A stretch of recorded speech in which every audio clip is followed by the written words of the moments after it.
in the morning. Sometimes you could be watching it live or you can be watching it any time of day. Of course, last week I did this broadcast in the evening, but today I'm back with you on your Sunday morning from 9 to 9:30, where each and every week we talk a little bit about the world of gardening, about what's growing on in your garden. What's going on with that Garden of Eden? Can we change it into the Garden of Eden? Are you having some drama when it comes to the vegetables? Do you not know when to harvest that broccoli? Or maybe why is your cauliflower not white? That's why I'm here.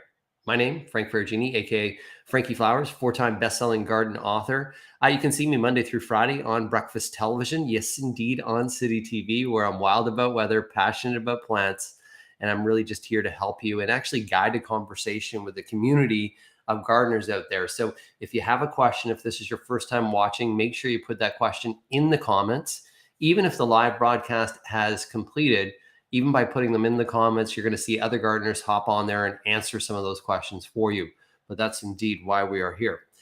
So once again, for all those, good morning to you that are watching this morning. I think we're out there broadcasting as well. Yeah, we got about 41 people on. I'm going to pop my glasses on here to see what's going on. So I'm pretty grateful, pretty thankful. There's Leanne Young. Good morning as well, Leanne. I'm fairly grateful and thankful this morning that we're waking up and seeing a little bit of some wet weather on its way into Southern Ontario. July, as it's just starting to wrap up, has been number one, a very dry month, and number two, a very warm month. And so with that, you could have suffered some plant losses. A reminder that summer is indeed a really hard time on plants. It's a stressful time. Just going to give some shout outs. Dominica, good morning to you from Innisfil. Lacey, good morning from Marilia. Josie, good morning as well. Kim, good morning. Frankie, she says. Linda, good morning from Ingersoll. Phil, giving a shout out to Phil. Debbie, giving a shout out from Debbie and Barry. Debbie also watching us this morning in Penetanguishene. And good morning from Long Point as well. We got a little shout out from Patricia and Rockwood this morning. Good morning from Lois and Stratford as well. Barb, good morning, Frankie. And that is from the little community of Minising. So indeed, back to just the stressful conditions of weather. As a matter of fact, I have no idea, but I lost one of my Clematis plants. It was doing pretty well. And then all of a sudden it went under a period of some stress that I could see that. And then it quickly deteriorated. It's in a location where it could have dried out a little bit more than other plants. I was away for a weekend where I enjoyed with my boys. And even though I watered everything fairly thoroughly on the Friday morning before I left, by the time I returned on Sunday, just because it was so hot, windy, and dry, it was amazing. Many of my plants were just like, I'm so happy that you're home. So if you have had some plant losses, if you're thinking about what do I do now, you can still plant during the summer months as long as that they're container grown. Always better to plant during a cooler period of weather. I've seen some amazing deals out there for plants, like loads of deals, because this year we're back down to the levels of 2019 where people are gardening. So a lot of plant producers planted extra, anticipating it would be like 2020 or 2021. So with that, there's a lot of inventory out there. So there's a lot of plants for you. A couple other things. Good morning from Ruth, Bay of Quinte. Penny, good morning from Newmarket. Kelly, good morning from Milton. Good morning, guys. Good morning. Lucy, morning from Welland. Can you recoup from black bottom rot tomatoes? That is exactly what I had right here on my list this morning, was to talk to you a little bit about blossom end rot. And can you recover? Indeed, you can. Any of those tomatoes that have blossom end rot on them, just let's remove them. Let's just get rid of them. We still have time in the growing season for new tomatoes to form. Why, oh, why do we have blossom end rot? And for those that are like, what the heck are they talking about? What is blossom end rot? Well, if we look at the bottom of a tomato plant, so there's your beautiful tomato plant, and you're thinking, wow, this is going to be great. I'm so excited about this tomato. And then we flip that tomato over and we look at the bottom. At the bottom of that tomato plant, you're going to start to see some discoloration, maybe a little browning, blacking, and or scarring. That is blossom end rot. Blossom end rot can be caused by an inconsistency in watering. So you go through periods of drought to water, blah, blah, blah, blah, blah, inconsistent temperatures. Sounds like a lot like July. But the main thing is it's a calcium deficiency. So if we can increase the calcium intake into that plant, that actually makes the plant take nutrients more efficiently in. And this is important not only for tomatoes, but also for peppers, and even zucchini can suffer from blossom end rot. So using a fertilizer that's calcium enriched is very, very, very important. Miracle Grow has some of those fertilizers, and you can see right on their tomato foods, their vegetable foods indeed have that on them. So check that out. So if you can start to fertilize, and then we can make sure that we're doing more consistent watering, remove those damaged tomatoes, the next batch hopefully will be good. Carol Jones, good morning from Quebec. Good morning to you. Nancy Fleming, good morning to you as well. Dale, good morning with a cup of coffee. And I got my cup of tea here this morning. I already had my coffee for the day. Always good to have a little bit of tea. Leonard, good morning to you. Susan, any tips on how to prune clematis after they bloom? So it's always that rule of thumb when it comes to plants. If you prune after they bloom, you're never going to fail. With the clematis, what we're going to want to do is you'll see those flower heads that have finished. Just simply snipping and removing those flower heads off is really key. The next is just really pruning and keeping that clematis fairly tight to the trellis and or whatever you're training it, maybe an arbor that you're training it to grow it up. Do you have to do a bunch of pruning? No. If I was to prune it a little harder, would I get a second bloom? No. So just leave the clematis. Depending if your clematis was later season blooming, it blooms on new wood. So you can, in the fall, you can prune it right back if you want, or just leave it as is. And then in the spring, cut it back to where you see any new growth that's there. And that's really about it. A reminder with the clematis and or clematis, acidic soil is not good for them. They need an alkaline soil. So sometimes a little horticultural line, sunny top, shaded bottom for you. My tomato, there's a question that we just had up there too. Good morning from Hamilton, from Patricia. My tomato leaves are black around the edges and slightly curling. I'm lost to what to do. Thank you. So the black around the edges could be what's called a tip burn. If they're starting to wilt, I want to make sure it's not a fusarium wilt, because you can get a late blight at this time of the year, or you can get a fusarium wilt, especially on some of the heirloom varieties. If that's the case, there's really nothing we can do, but we could probably remove that one tomato, if it's only one of them, to protect the others. We want to make sure that that's indeed what the issue is. So Patricia, if you can send me a picture, Frankie at frankieflowers.com, and I'll try to help you out with that. We have a good morning shout out from Dave Little, that is Dave Little. He's at Kilburn Provincial Park this morning. Great place to be, by the way.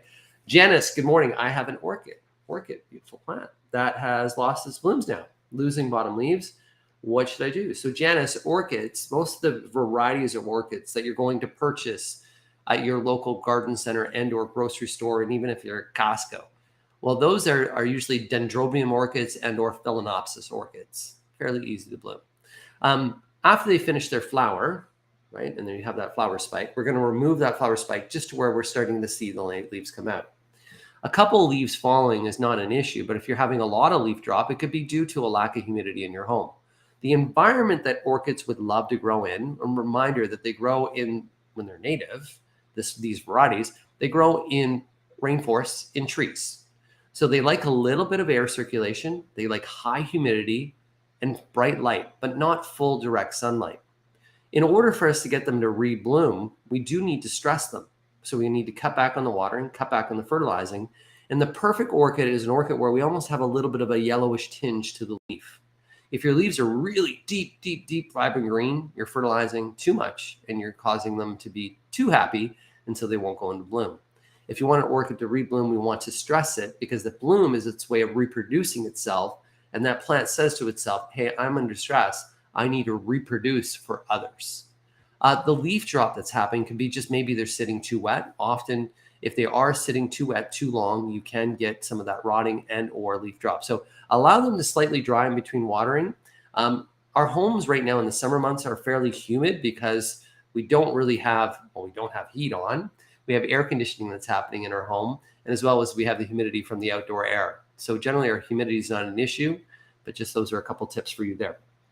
Barb, question for you. How do I remove crabgrass from my lawn? It started in the area closest to the road and now has been creeping further down to the lawn. Is there a way to stop and get rid of this? It's very hard to pull by hand. Will vinegar work, says Barb. So Barb, crabgrass, and if you're wondering, hey, do I have crabgrass? If you have on your lawn, you have this grass type plant that almost looks like it's a crab. It's actually very flat. And then on the little stems where it's coming out, it has a little bit of a reddish tone to the stem itself. Presto, you have crabgrass. Crabgrass is an annual weed that produces by seed. So even if you are hand removing, super, I said super enough times there, important to make sure that you're removing it. And when you do, you're putting it in a plastic bag and or a bucket right away, so that you're not just walking across and shaking it and spreading those weed seeds out. Because it is an annual weed, we have the ability to prevent the germination of those weeds at 2 times in the year. We can do it in fall and or in early spring. And what we want to do is we're going to put a pre-emergent on. That pre-emergent is what coats seeds and doesn't allow those weed seeds to germinate. When you put this down, though, you can't actually put any grass seed down for an extended period of time because the grass seed won't germinate either. So there's a weed preventer by Scott's, which has corn gluten. Right now with the cosmetic pesticide ban, the only Health Canada approved product that's out there is really anything that's a pre-emergent with corn gluten. And once again, Turf Builder, Scott's Turf Builder has that weed preventer that you can apply in early spring before the seeds crack. So it's early spring when temperatures, really just when the snow starts to melt, you put it down. And that's the best way to control. So some hand removal now. And then what I would do is in the fall, I don't know if I would put the crabgrass preventer on, the weed preventer in the fall. I would actually broadcast a whole bunch more grass seed down to try to thicken that lawn up. Then next spring, I would then apply that crabgrass control. Hopefully that helps you out there. Bart, good morning from Lake Rosso. Deborah, I'm jealous. Lake Rosso's beautiful. We live in an amazing province. I was up and I was really grateful and thankful to be up at 3 Mile last weekend with the boys. Great little Airbnb rental that I did that was really quick, was fun. Prince Edward County, another beautiful place. Niagara-on-the-Lake is beautiful. Even Kingston as a city is beautiful. We go over into southwestern Ontario, Lake St. Clair, amazing. Dunnville, little community. You think about my friends in Leamington, Pelee Island. We live in this vibrant, beautiful, beautiful province that you need to take in. Summer is so short, and trust me, I just recently lost a family member, Tony. Take it in, guys. Take it all in. Try to do it. Take your garden in too. Nature's the best thing. It's so awesome. Hey, Eric, what are your thoughts on new naming schemes for nurseries as the last 2 years? For an example, Philo, such as and Mongates. Okay, what are your thoughts on the new naming schemes for nurseries? I'm not very aware of this, Eric. And because I'm not aware of it, I can't really comment on it.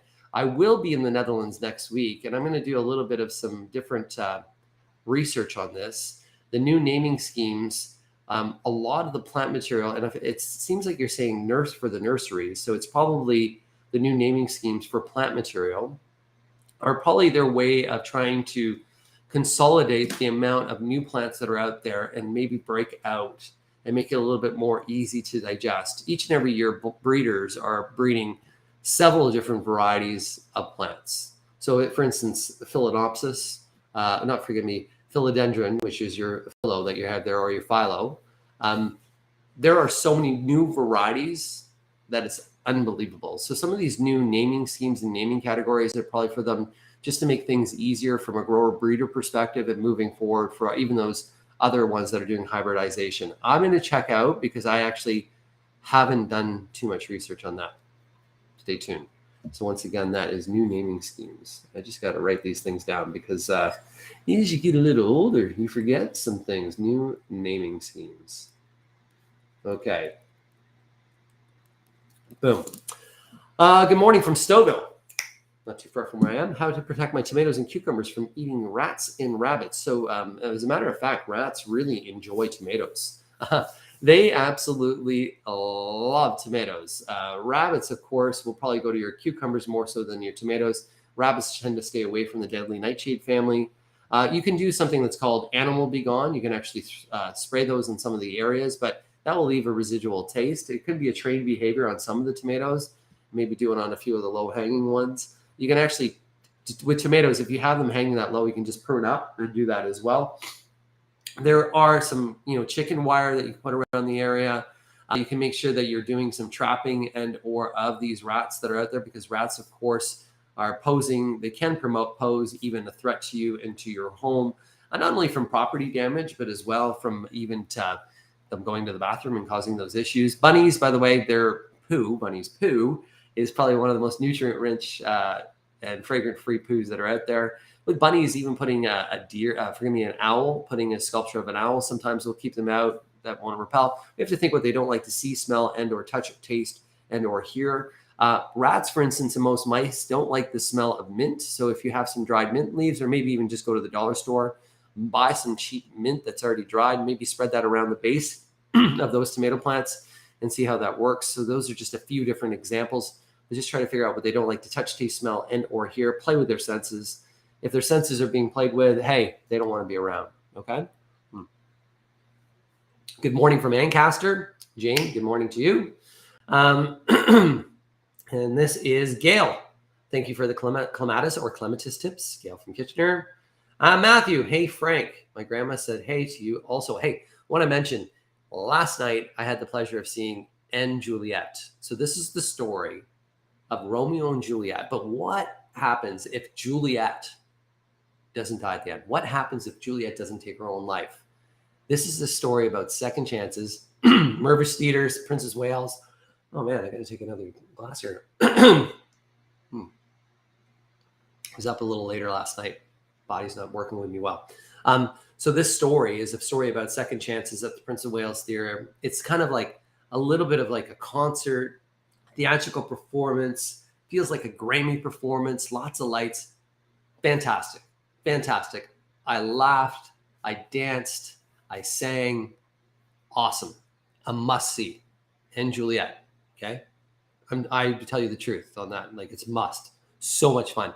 Maybe for the young, for the younger kids, a little bit of language in there, not really appropriate, but for us, awesome. Linda Clark, good morning from Orangeville. I hope you had a good day. I have spider plant. It's way too big. It's 20 years. Oh, wow. How do I prune it without killing it? So that spider plant is what we can do is we can take babies. So the little kind of pups that you see that are coming off it, those are the babies that we can root and create other spider plants. We can pot that spider plant into a new pot. You sometimes when you go to pot it, you can actually see if there's a few natural divisions in there. So you'll actually see where there's almost separate plants that have happened. So you can divide those guys out. But if it's just a matted mess that's in there, just potting into a new container may be the only way that you can. Because as soon as we go and tear those roots, if it's an older plant, it could go under stress and you can lose it. So my recommendation is to keep that plant growing and going. And if you want some smaller ones, is to propagate some smaller spider plants. And even with those pups, you can either just cut them and root them in water, or you can actually take some of those extensions, those things that are growing down, which are the little connectors to the pups. Those we can actually pin them into soil and they'll root. And then as soon as they root, about 4 weeks, cut it, new plant. Awesome, right there. Good morning from Burlington, Karen. Good morning from rainy Burlington as well. It's good to see that you got some rainfall in Burlington. Barbara, how to keep phlox bottom leaves from going brown during bloom. Okay, so phlox, generally the bottom leaves get what's called powdery mildew. Those bottom leaves on the phlox, they're generally in an area where they may be crowded, where you're not getting enough air circulation and light down to those bottom leaves. Bottom watering will reduce those browning of leaves. So if you're just doing an overhead sprinkler, that could create that as well. But by allowing a little bit more light in and a little bit more air circulation. So if your garden's packed full, you're always going to get those bottom leaves like that. You can use Defender, which is a fungicide by Miracle-Gro. So it's a fungicide, not Defender, it's a garden fungicide by Miracle-Gro. It's the garden fungicide by Miracle-Gro. It's in a green container. That's the one that you can go and take a look at. And that can be used on things like powdery mildew, any disease that's in your garden. But the key is sun and air circulation. Patricia, thank you. Will do. Smiley emoji. Okay. Eric, they need to be grown in trees. And if you're not putting them in human conditions, attaching them to the roof of human conditions and attaching them to the right medium. Okay. Eric's actually out there. Eric from LinkedIn. Eric, thanks for answering some of the additional questions that are out there as well. Heather, and this is the great thing, guys, in the community that I have here and the community that you guys are all sharing with, is the whole idea is for us to help others garden. My whole idea is if I can get more people growing plants, touching, interacting with plants in their home setting and maybe extending that out and just kind of being in nature, I think we're going to have happier people. I think we're going to have better communities. We're going to have more bees. We're going to be able to grow our own food. We're going to create habits for children that's going to help them. So I really see gardening as not only beautiful, it's like art. You're painting, boom, boom, boom, boom, with plants. But at the same thing, what I see as gardening is life. It's process. It's challenge. It's a journey. It's all the things that we have in our own lives. And like we are all that seed of potential. And if we actually just kind of tend to that seed and give it the right environment and give it a little bit of love and nurture, we get beautiful plants. Heather, back to Heather, my friend Heather. I planted a star jasmine, and apparently someone else liked it a lot more. Is there a star jasmine plant? Never had star jasmine in my garden. I have mostly sun, shade in the afternoon. So star jasmine is a tropical plant. So it is a vine type plant that has a wonderful evening fragrance, small white blooms, beautiful at night. But it's something that needs to be brought in during the winter months and will not overwinter outdoors. So if your star jasmine is a great plant, but it's not something that will overwinter in your garden, I would use it more as a potted plant in a container, usually in areas where you're sitting at or have the opportunity to sit at night. And with that, you get the beautiful fragrance. And with that beautiful fragrance, it'll be beautiful, but then you bring it in to overwinter it. Great info on the orchid, Patricia. Thank you very much. Patricia, take a look at the American Orchid Society online. The American Orchid Society has a wonderful, wonderful resource out there as well. Barbara, I have eggshells and buzz them in my Vitamix. Awesome. Mix them with vegetable waste to water vegetable plants. That's great. So what's great about that is by using those eggshells, you're pulverizing them. Then you're actually creating what's, and she's saying she's using vegetable waste. So what she's doing is creating a compost tea. And by creating that compost tea and diluting it in water, you're putting some calcium. Those eggshells actually have minute little bits of calcium. And by putting that calcium and watering your vegetable plants, what a great utilization of things we normally throw away. So you're going to have healthier, better plants. You're going to be using something you already have, and you're going to have great success. So that is a good tip, Barbara. Bonnie, should I trim tomatoes at the bottom? There's a whole bunch of different people out there that fight about this. Like there's a total drama in the world of tomatoes. My philosophy is I do prune those bottom leaves, and I do remove the suckers, because I like to add a little bit more air and a little bit more circulation that's around there. My tomatoes produce enough tomatoes that I don't need some of that additional greenery that's around. And I just find that I have healthier tomatoes and better plants. And some people out there will argue with me on that, but that's what I do, and it works for me. So if it works for me, hopefully it'll work for you. And so it's up to you. Elaine, how do I get my Hoya to bloom? We moved 10 years ago. Plant was in the same light condition, hasn't bloomed since. So Hoya are a wonderful indoor tropical plant. It can be put outdoors. It can last several years. Hoyas often won't bloom until they're actually mature, but this one here has been around for some time. It's not blooming in its current environment because it's just too happy. The Hoya, in similarity to the orchid itself, sometimes under a period of stress will actually stimulate it into bloom. Also, sometimes by it just needing to be repotted. So if it hasn't been repotted in that period of time, I would recommend repotting. That will actually shock it a bit, leaving it in an area that is receiving the same light that you have, so bright light, but not directly in front of a window. I wouldn't do any fertilization. I would put it in some new potting soil and see how that goes and see if that shocks it through. My rosemary, this is from Arlene, developed yellowing parts way up the branches. What could cause this? That yellowing up the branches could be a couple different things.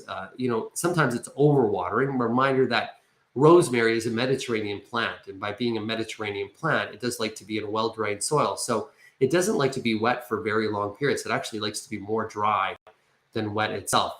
So if it has been sitting too wet for too long, that can cause that yellowing.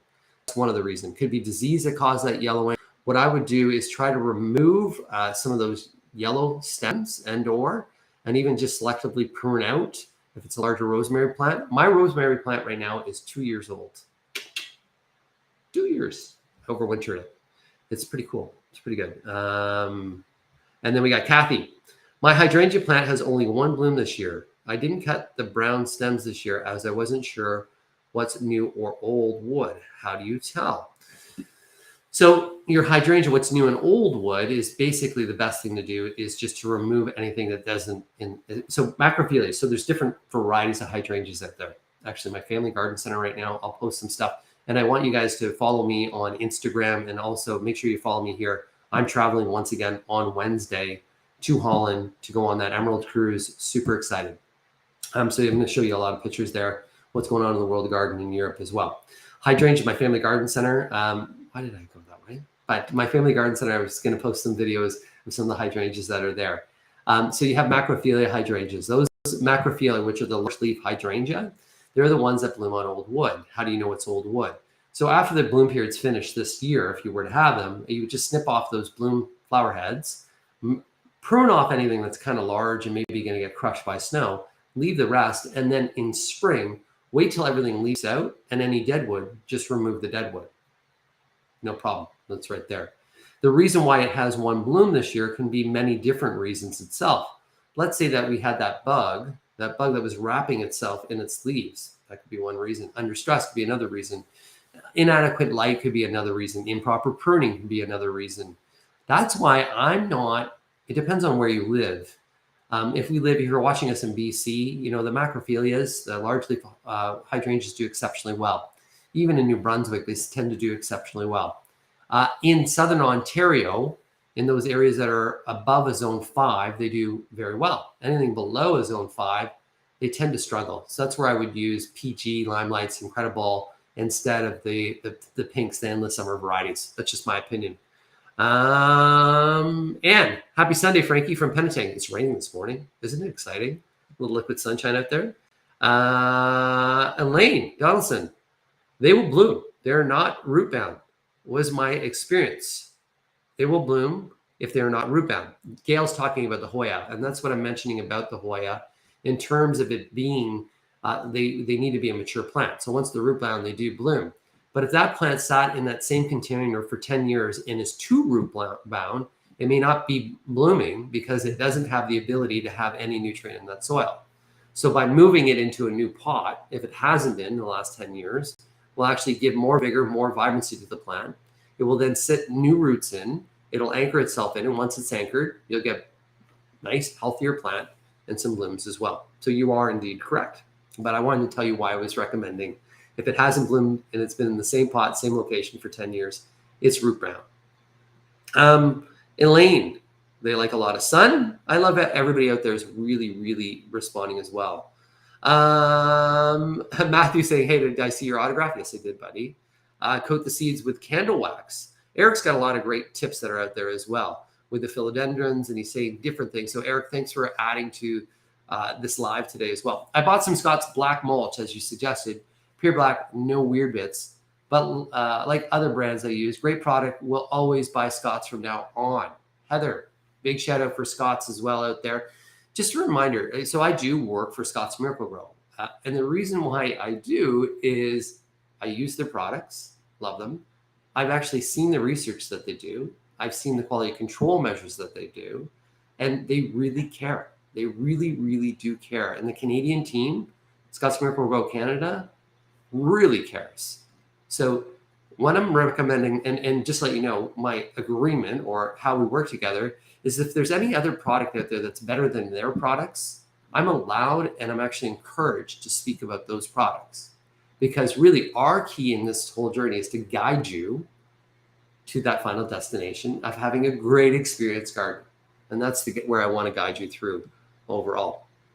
Kelly, did you say rats?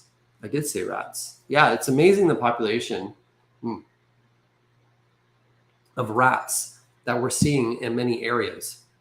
A lot of the rats that used to be in downtown Toronto, some of those numbers actually diminished during the pandemic because there was no food source. So they actually pushed them out to other areas. If you live in a suburban area with several homes that are around, there's probably a pretty good chance there's some rats in that area. If you have chickens, everybody out there is like, oh, it's so romantic to have chickens. And it is. I was just at Fresh Market Farms, beautiful little flower farm, pretty cool, very cool as a matter of fact. They had chickens, silkies, beautiful. But a reminder, chickens, right? When chickens eat, they throw their food. They throw their food. They throw their food. And by them throwing their food, there's food source out there. So a lot of times when there's chickens, there's also some rats that could be around. So indeed, there are, and that's just a part of nature. So if we work with them and we give them their space and we get our space and we protect our homes, you're going to be totally fine out there. Francesca, love your Sunday show. Thank you, Francesca. I have a lot of fun actually doing it as well. Right, eek, says Patricia. Kelly Lynn, rabbits, I believe. There's everybody here is out there answering. Okay, with rabbits, right? So if you look, a lot of times you'll see that I grow most of my leafy greens and vegetables in troughs. And they're basically a stainless steel trough. I buy them from farm supply centers. And they're fairly, I would say they're almost 30 inches in height. Because they're 30 inches in height, rabbits can't get up to them. And so that's the solution that I have. I just elevated them for rabbits that are there. Sometimes what you need to do, if you have a larger property, even planting some leafy greens or something at the end of the property, so it gives the rabbits something to keep them busy on, and they'll stay away from the other areas. You can do many different things that will discourage rabbits, like once again, that plastic owl, but you're going to move the owl around. You can purchase coyote urine and put droplets around that. That's why people will even pee around gardens. If you see your neighbor peeing around a garden, they're not only, they maybe look a little weird, but they're trying to not have that rabbit or deer come in the air because they're smell sensitive. So there's many different things that are out there. Got a gardenia, started from Lowe's for dirt cheap. Can I overwinter it inside? Yes, Chris. Yeah, indeed. Gardenias cannot be placed outdoors during the winter months. Gardenias tend to like a little bit more of an acidic soil, so an acidic type fertilizer.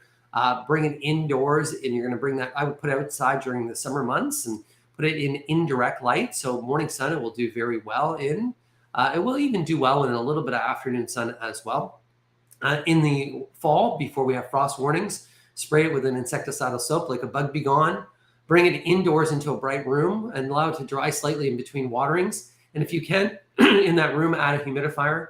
It'll be a great benefit to that camellia, to that gardenia. And then in the spring next year, after frost warnings have left us, you can then put it outdoors. Hey guys, we're at 32 minutes now, and I usually try to leave this to about a half hour. I'm going to tell you that for next Sunday, in all likelihood, I will not be here. If I can, I will be. But next Sunday, I will be in the Netherlands, and I will be on the river cruise. And my focus will be for that group of people that have come with me on that river cruise. We have 2 nights of garden presentations, a garden trivia night. We're going to go see Floriade, which is this amazing, amazing garden show. And we're going to actually enjoy some good food, some good wine, some good conversations, some good times. For all those that joined me today, thank you. Thank you for coming. It is so amazing to have you join this half hour and spend this precious time with me. My name, Frankie Flowers. My email, frankie@frankieflowers.com. My website, frankieflowers.com. Check out me on Instagram @Frank Ferragini. See you tomorrow morning on BT. Be you, be true. Hey, gardening is better than tomatoes. No, gardening is better than therapy. And at the end, you get tomatoes. Ciao for now, all. See you soon.